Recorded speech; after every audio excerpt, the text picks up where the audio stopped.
Welcome to Season 4 of the Knack for Business podcast. We have a question for you in the audience. Do you ever feel overlooked in your career because you're not the loudest voice in the room?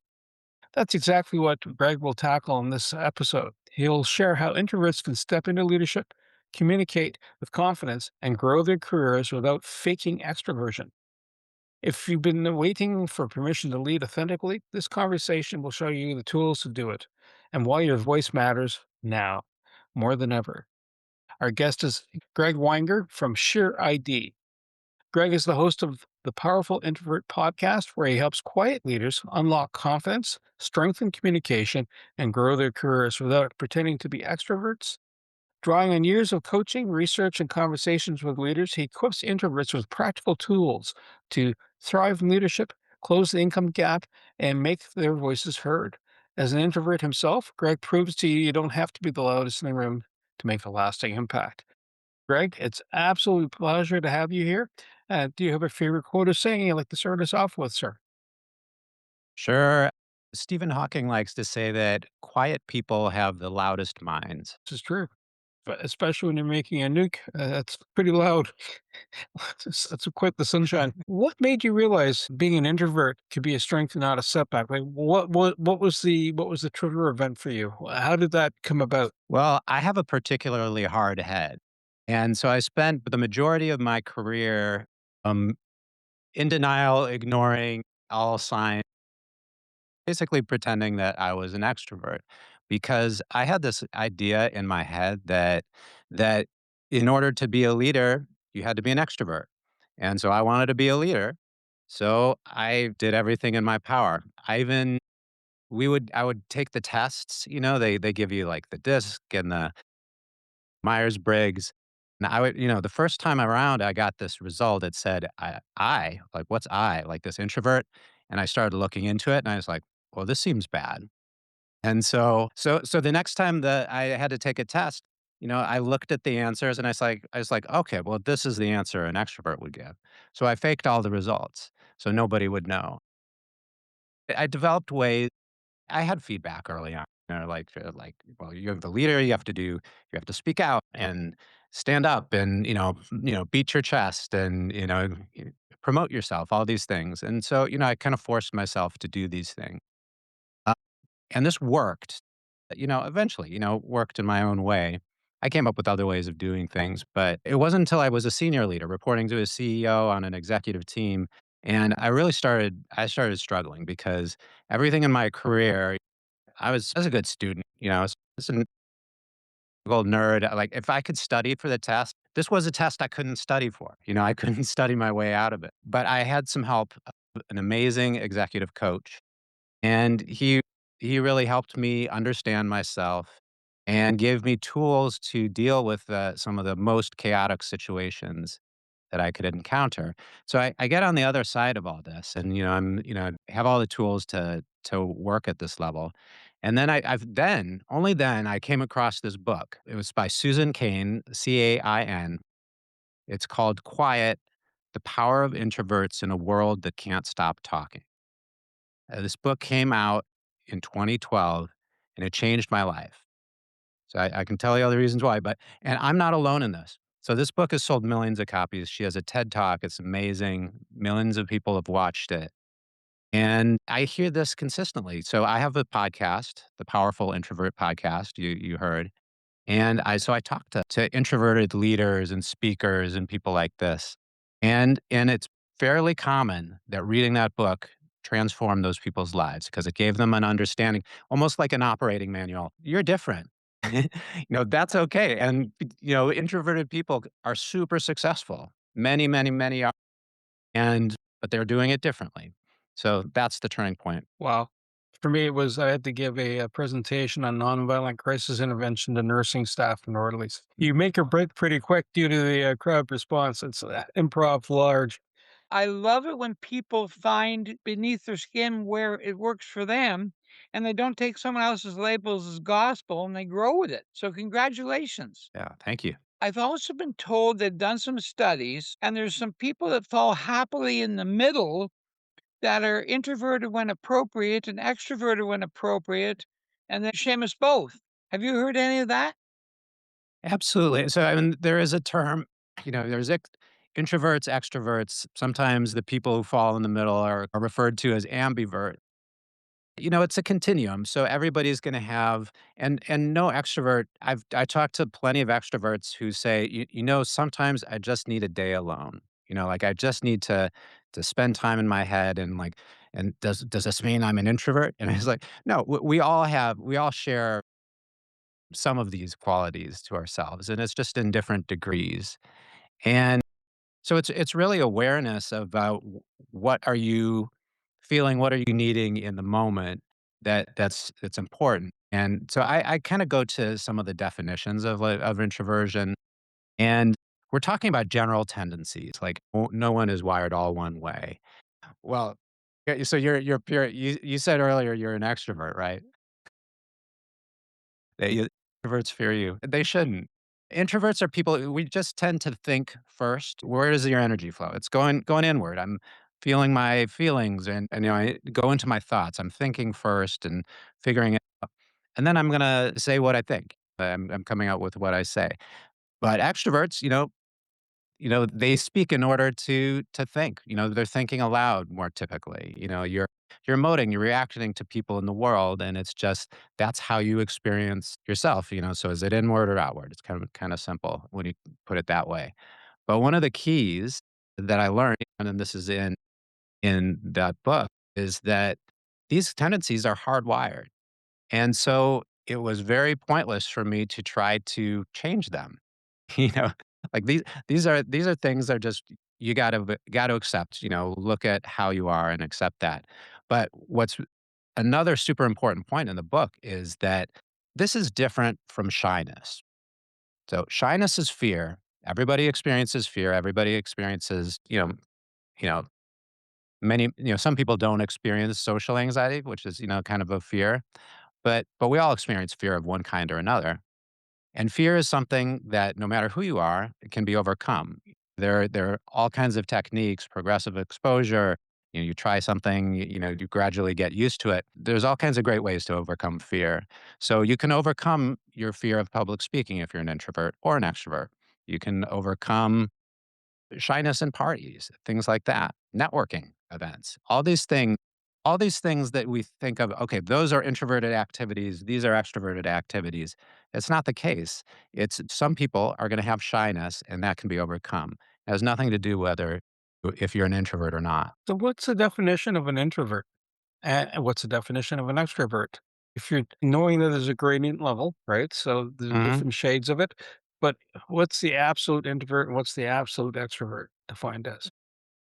Yeah, I mean, so it's continuum. I mean, I go back to the first person who started talking about this, who kind of invented the concept was Carl Jung, and he spoke of it as the direction of energy. So is that energy directed inward or outward? And so that's kind of where I get to. Are you going inward first thinking? Are you going outward first acting? Kind of world. There's another kind of common definition that people talk about. It's, on the internet, they talk about where do you get your energy from? And, it's kind of describing, I think of that less of as a definition. It's kind of, it's describing a general tendency. I do find it energizing to be alone. Alone, I have my most creative ideas, and I have a meditation practice. I like to spend that time, but I also love to be in groups and have one-on-one conversations and group conversations and group brainstorms. So that's not a hard and fast rule. It depends on the group. Certain groups, yeah, me and introverts are going to thrive in. Basically, if you're comfortable, you drop us in a networking room full of people we don't know. That's not as comfortable. So that's going to be net draining.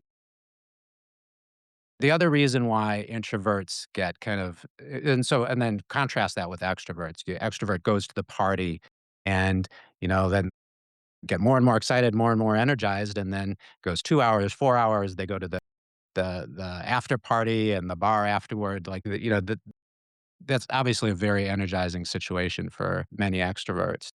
So what's going on? What's going on with the introvert brain, and now that starts to get into the chemistry of the brain. Introvert brains tend to be like a lot of the activities in the forebrain, the frontal lobes, thinking, processing, that's energy intensive stuff. And so what happens is these activities that are good for solving problems or, coming up with stories or thinking about the world, we're spending all that on a party, processing all the music and all the conversations around them and the lights and all this stuff. And so introvert brains are burning really, really hot, trying to think of conversations and thinking deeply about every little thing people are saying. And people are just kind of running on. So that's why we burn out quickly. I have like an hour and a half at a party. I'm pretty tired at that point. Just depends. Um, and I think that experience is really common. In the extrovert brains, there's a lot more activity in things having to do with interacting with other people, understanding other people's emotions, the reward centers of the brain. And so these get activated in these social situations. So it's generally speaking, at a base level, introvert brains are kind of at a high level of activity, high level of arousal, just steady state. That's why we can sit in a quiet room and be like, "Yeah, this is pretty cool." But then, and extroverts, their base level is a little bit lower, and so to feel good, feel comfortable, they're going to seek more stimulation. They're going to want to talk to people. They're going to consume more media, and the quiet room is a little more oppressive for them. Is that like attention deficit? Would that kind of border in that spectrum if you're an extreme extrovert? Is it kind of fit in that mold, or is it just another layer of complexity? It's a good question. I do see overlap sometimes there, but I haven't read anything specifically about that. Bernie allows me one off the wall question, podcast, and this is the one. A lot of people, they talk about their journey of business and whatever. I'm actually interested in when you were 7 or 8. You made a decision that what you were told wasn't necessarily your life. Deal with it. And, have you ever thought about becoming an accountant? What made you just say, no, I can do this. I have desires. I want to be like, go back before corporate, before you knew this in your cells. I want to hear about that story. Yeah.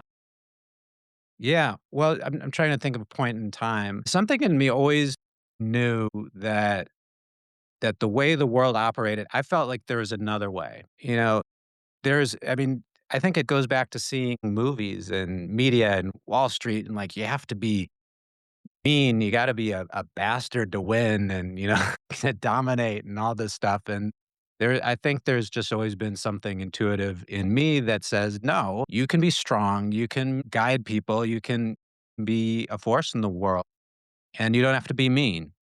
And so I'm kind of all about trying to prove that, and I look for people in the world who are doing that too. There's examples around me, and people I know, people meet in industry. Actually, maybe this idea comes from my grandfather, who is, um, I my mom talked about him. He was this, and he to be, you can still be a good businessman, be a nice guy, and so like you're rooting on all the nice men and women, and all the people out there who are being kind. And I do think it's possible to do all the things, be successful with kindness. You So, heard it, Bernie. He called me mean. he just called you average, is what you're saying, Wayne? Oh, I actually have a really neat question for our listeners that podcasting is a relatively new industry.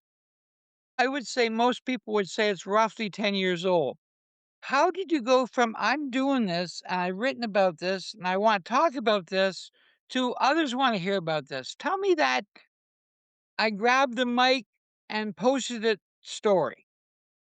Well, it really started, I mean, it probably started in a meditation session where got this idea for the name.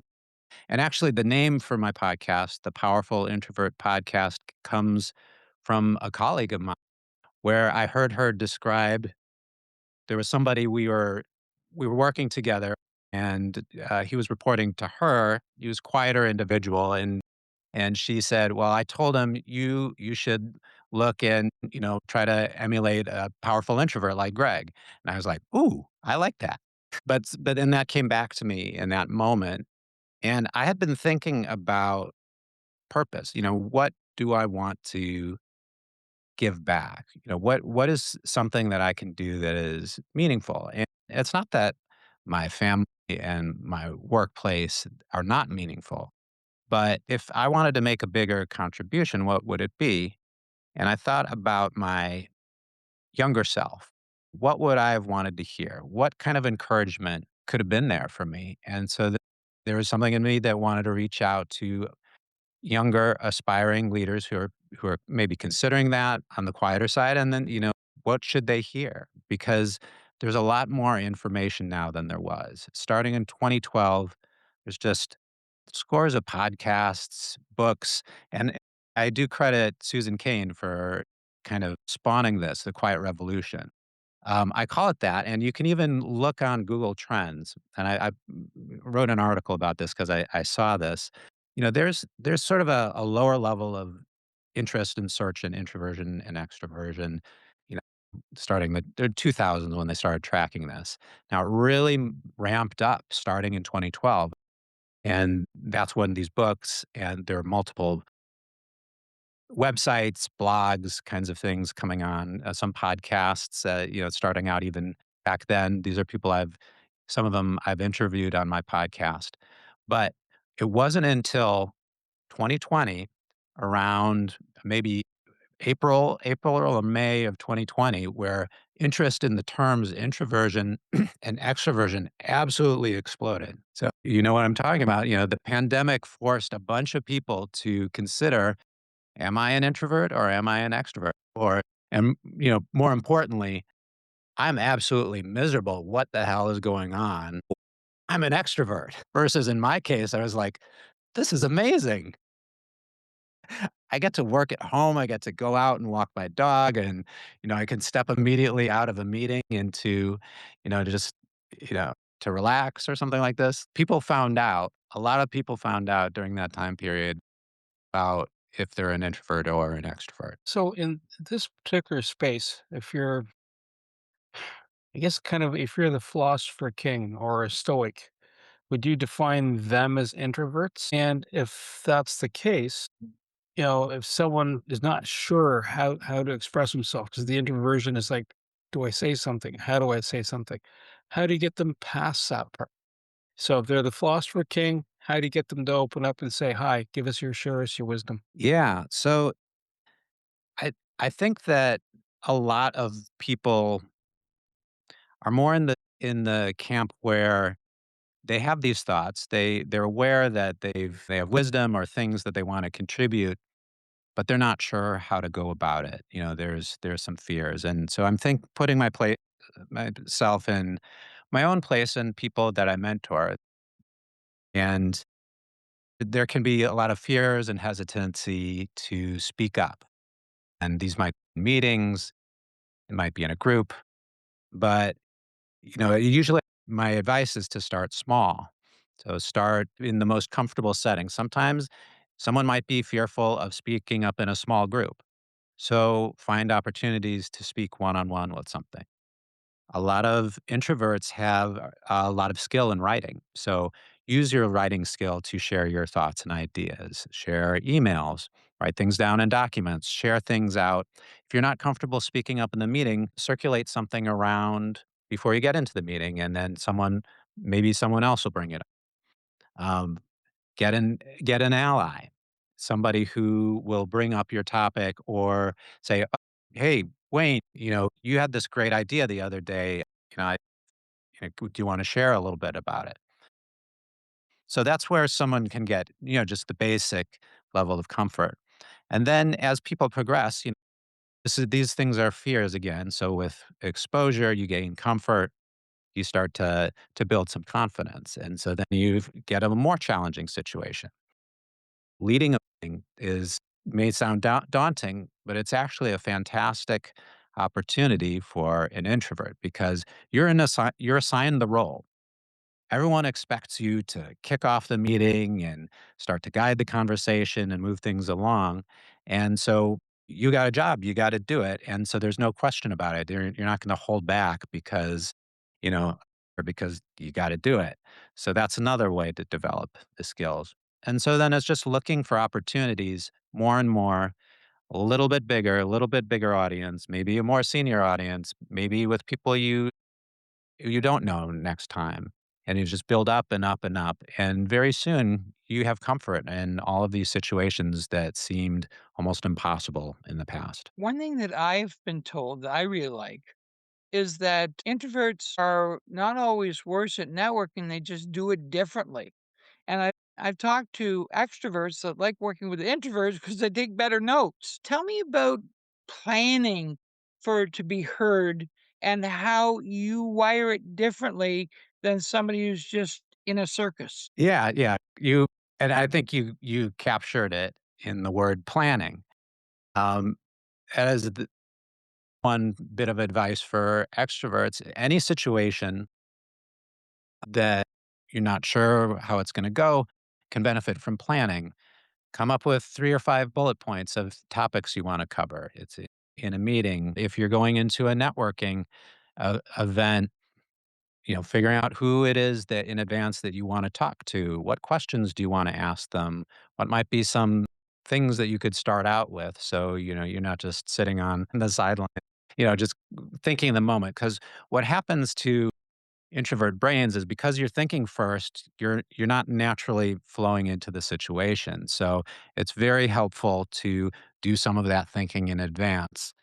And so, to this day, I'm sure I do a lot more preparation than a lot of my peers coming into a meeting, figuring out the topics. And then if you've thought them through, then it does come out more naturally and you're prepared to speak to the points, things like that.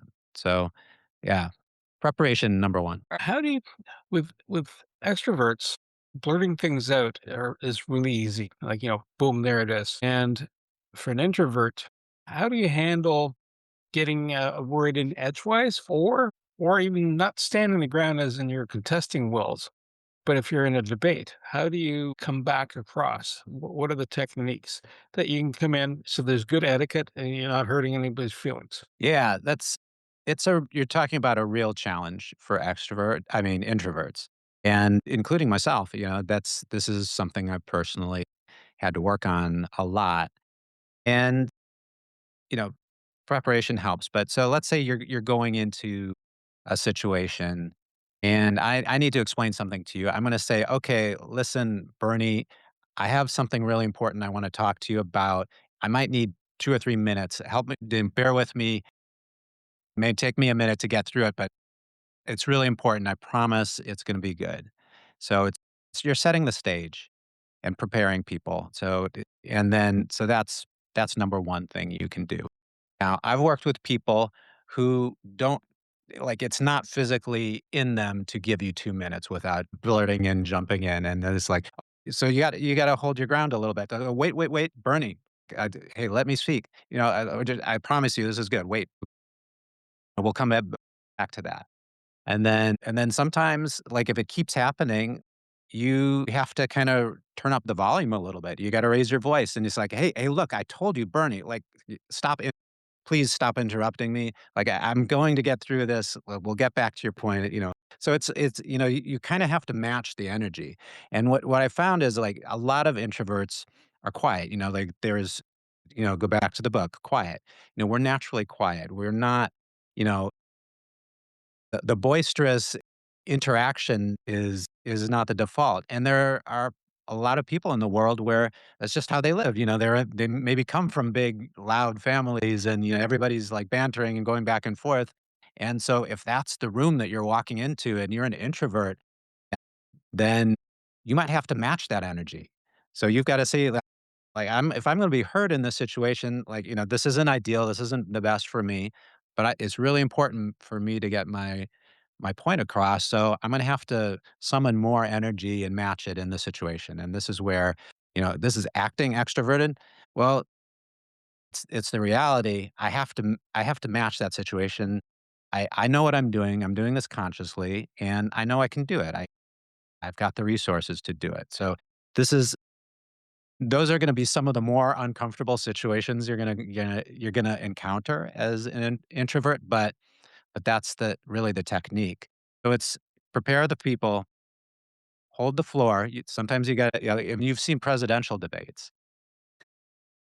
I'm speaking, like it gets that ridiculous. But, and then some other times, yeah. And then, I guess that last part is sometimes you got to take the gloves off. So, you obviously watch media like the rest of us, but in your background and training, have you seen people who are naturally introverts that were famous that we wouldn't have known as introverts? Oh, yeah, absolutely. I mean, so I mean, you just go to Hollywood and you can kind of rattle off actors who would be surprising. Harrison Ford is a common example as like introverts. Some of the creators, Steven Spielberg, Bruce Streisand. There's just a variety of people who just really good at faking it. So do you have advice for them for folks that are and I get the introversion. A, do I speak up? Two, this is taking a lot of energy for me. And if I spin the energy up, I'm gonna either have to have either a sugar blast or a carb blast, or I'm gonna need like 30 minutes of downtime. Maybe even a nap if it was a really good session. Is there a way for them to manage that and then get going? How do you help them through that piece? So they just get her done. Absolutely, and you're bringing out kind of the second core essential skill for introverts is energy management. And so that's another big challenge. So preparation, big thing, help you through the situations, but you got to manage your energy through the day. And so especially if there's an event that meeting or, some interaction is going to require a lot of energy, it's ideal if you can leave some time before that. And, you take a short walk, go pet the dog or something. Anyway, so you kind of give yourself a little chance to recharge before going into it. Or if you have the option, if there are three high energy things you need to do through the day, spread them out so you have time afterward to recharge, to your point. Or if you have the ability, don't do them all in the same day, spread them out over time. You're not going into the red zone. So this is a real challenge for people, a lot of people, especially people in business where we have meetings back to back to back to back. And there is not time in between them. And especially if it's a bad meeting, it's like a hard meeting, then I had somebody on there he's a meeting scientist. I had a meeting scientist on my podcast. He studies at the Joseph A. Allen. He studies at the University of Utah. And they found that it takes people on average 17 minutes to recover from a bad meeting and just 5 minutes to recover from a good meeting. Things went well. So a lot of us are running in a deficit, and that was not specific to introverts or extroverts, by the way. This is everybody. We're all kind of running into the red zone, and we work without giving ourselves breaks. So I do say so. I think this is important. It's especially important for introverts, but in some ways, introverts are like a canary in the coal mine. What's good for introverts is really good for everybody because, like, in managing your energy, that's true. In making sure that everyone speaks is true. So, another really important point with introverts, if you're a leader of any kind of leader, you want the best ideas out of your people. You want your ideas from everyone. So, you really want to hear from everyone, or you're really hurting yourself. So you want to structure your meetings consciously. So, okay, well, I'm not worried about the extroverts. They'll sit there and think on the fly and come up with their best ideas right there in the moment. They're bouncing off it there in a moment. But the introverts are not going to come up with their best ideas. So, what do you want to do? You want to give them an assignment in advance, give them some time to think and work on their ideas and bring their ideas where they've thought of them when they're at their best and they bring them into the discussion. And then you sort of have a even playing field and you have the best ideas from everyone. Actually, you get better ideas from extroverts too if they do their work in advance. There's more meeting science. I'm filled with meeting science today. Extroverts could actually plan? I don't believe I'll have to check. Greg, I do have a question for you. It's not for our whole audience, but it's for a chunk of them. Some introverts are incredibly talented, incredibly gifted, and incredibly hardworking, and they're told they're invisible. How do you go against that where you're not just hearing the loudest guy in the room to get that new job? Well, it really starts with leadership. Leaders need to know what I just said, really, is that I want to be successful. I want to make my company, myself, everyone around me as successful as possible. How do we do that? I need the contributions from everybody in the room. And so they have to recognize that. And and this isn't easy, by the way. So like I've sat in this leadership role for a while now, and I found that I'm the loudest person in the room in a number of rooms. I work in product, I work in software, I work on with engineering teams, and I will have a call where there's 30 people, I'm the only one talking. And I was like, well, what does everyone think? 'Cause there's radio silence. So I have to be careful. I have to watch it. So, I mean, and I have some awareness of this. So and I'm empathetic with leaders. Like it's fun to talk, it's fun to share your ideas, but you have to give people space to talk. And sometimes if they don't talk in that moment, you've got to say you got to follow up with them, or you got to send email or Slacks, or sit on with people one on one. What you really think, you know? Do generations treat this process differently? Are the baby boomers and the Gen X's different about this scale? So I heard some interesting stats about this. So going back to the history, let's talk about America, East, or just the 1800s and before, pre-industrial. People are living in they're on farms, they're in small towns, and the quiet, upstanding citizen. So this was the American ideal. So that's actually an introvert forward culture. And compared to Asian cultures are very introvert. There's not this idea that the extrovert is the leader, is the model citizen. So that really came about during the industrial where people start moving into the cities. There aren't these small, tight knit communities, and so for people to be successful and stand out, they start taking on the salesman persona, the Dale Carnegie, win friends and influence people. And so by the 1950s, like this is like enshrined in our psychological manuals, like, antisocial personality disorder. And people get really worried about the shy kid. Is he going to be okay? Is he going to be successful? And it's almost pathologized. It's kind of a exaggeration. But that's really with us. I was raised like this. We're raised in these gigantic public school classrooms, which are loud and chaotic and really not ideal for introverted kids.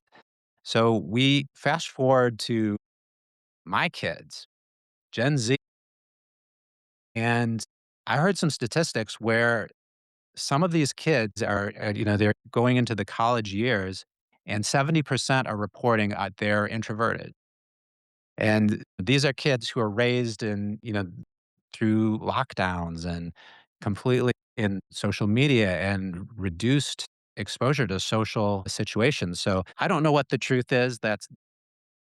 I don't think that dozens of scientific studies and polls like that, but it is an interesting thought. Are introverts seen as more authentic than extroverts, especially when they're networking? Possibly, but it's hard to say though. If you're not seeing enough of the introvert, like how can you tell if they're authentic? I mean, that's one of the things I tell people. One of the bits of advice for introverts is you got to show people who you are. You got to let people in on what's going on the inside, particularly as a leader. You've got to share your thinking. How'd you get there? You got to bring people along and you got to share parts of your personality. And that is not natural. And so, in some ways, and the extrovert who's just all on the surface, they're not hiding anything, that can be very authentic. Um, maybe the introvert is only comfortable feeling authentic in smaller groups or in one-on-one situations, and you're not getting as much of their authentic self in a situation where they're not comfortable. Greg, whether it's you have a podcast, do you have a book yourself as well? I do not. I am pretty new to the subject area. I started writing my newsletter fall of last year, started podcasting in January. So I've got 25 episodes published, 50 or so scheduled for the year. Taking some inspiration from you two, Bernie, you had kind of tipped me off to, the type of production schedule that you do and, some of your promotion network, things like that. So I'm relatively developing my ideas, so I don't have a book yet. I have a ebook that I wrote about helping people get promoted, because I think that's a challenge for introverts. So there's some statistics that say on average introverts make $10,000 a year less than extroverts. Simply because self promotion is not coming natural to them, and that in very senior leadership that there's only 2 to 4% of people are introverts. So there's some stats, even if I find it hard to believe it's as dismal as all that, but because there are a lot of introverts in senior leadership that, prominent examples like Warren Buffett, Bill Gates, but it's clearly very underrepresented. And so that's why I want to be out there and trying to help people learn about this. I'm wondering, you've got a podcast. I think that's an obvious first step. But do you do consulting for teams? How do you make monetize this process? How have you monetized your learning? How's it work? I have not yet. So I can tell you people that I know, because I'm still working in industry. I'm a senior leader in a software company. And so this is really kind of a side gig. I have my podcast business hours that I keep, and early mornings and nights and weekends. But I have encountered a number of people who do coach introverts, and for fees and act as consultants, and so there's people doing really incredible work out there. And so maybe at some point I will join them. Maybe you need to tie up with an extrovert so we can tell people how to get to you. If they were going to get to you, how would they do that, my friend? Well, the Powerful Introvert podcast is very easy to find on Apple and Spotify and YouTube. I have my website, the powerfulintrovertpodcast.com, and you just search for those things and you'll find it. Lots of good content already. Is Appreciate I, there I appreciate my extrovert friends helping to spread the word. excellent. So you got a podcast. You have an upcoming focus closing the income and leadership gap for introverts by equipping them with communication and confidence tools. This is good. And I want to say thank you to Greg, my co host Wayne, and you, the Knack for Business listeners. So, Greg helps if you're feeling a little bit docile and you realize, hey, I'm an introvert. Greg's there to help you because he can help you get past feeling overlooked in business and discover the confidence and communication skills to help you get further in your leadership and also keep you happy, keep you in a good state of mind. To reach the podcast hosts, email them at info@creativeinsight.com or by the website creativeinsight.com spelled KREATIVISIGHT.com. To reach Wayne at his email, wayne@motive8u.ca, that is MOTIVE, the numeral 8 and the letter u.ca, or his website, motive8u.ca. If you would like to be a guest on this podcast and share your knowledge, let us know. We would also appreciate your feedback on the content or format. Check the show notes for more details. For these podcasts, we like to acknowledge the support and thanks to the following people. Carl Richards from Podcast Solutions Made Simple, a renowned podcast expert. Fred Crouch, who is the Property Wizard podcaster, where Bernie is a co-host. Jovan Strika from At Hive, a co-working space that is more than just a space. Then Melanie Weber, Bernie's invaluable business partner, and Wayne Pratt from Motive8U Inc., who serves as both a coach and co-host of these podcasts. Disclaimer. Please note that the Knack for Business podcast episodes are meant solely for educational and general informational purposes. The information and opinions contained within are not intended to be professional advice on any subject matter. The thoughts, views, and opinions expressed by the participants are their own personal beliefs and do not represent the views of the podcast hosts or any affiliated organizations. It is important to note that this podcast is not a replacement for consulting with certified experts in your area who possess knowledge of your unique situation. The hosts of the podcast, along with any participants or affiliated groups, do not take responsibility for any actions taken or not taken based on the information presented in this episode. It is highly recommended that individuals seek guidance from their own personal advisors in fields such as accounting, law, or other pertinent areas prior to undertaking any actions or making decisions that may impact their financial, legal, or other aspects of life.